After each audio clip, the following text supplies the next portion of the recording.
Sir দেখছেন অবস্থাটা? কইছিলাম না থানায় আমার আত্মীয় স্বজন দিয়ে ভরপুর। এবার বুঝবার পারতেছেন আপনার কি অবস্থাটা করবো আমি? আমার লগে বাগবাড়ি ওদের সেলুটটা একটু গ্রহণ করে, বলে তোদের হাত সারাদিন এখানে ফিক্স হয়ে যাবে। কই আমার দুলা ভাই রবিন কই? হ্যাঁ এই যে ধরে লাইছি, আসামি একটা ধরে লই আইছি। স্যার এই লোক ফটো কাটপার আমার রাস্তাঘাটে উত্তক্ত করে, আমার মতো সুন্দরী মেয়ে এই থানায় আইবো কেন? কিন্তু আমার তো কোনো নিরাপত্তা নাই স্যার, আমি গ্রামে চলাফেরা করতে পারি না এই সব বদমাশের জন্য।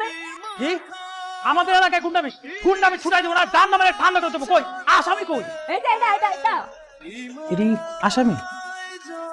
ইনি তো সাপ। আমি হলাম এই থানার নতুন এসআই সূর্য চৌধুরী।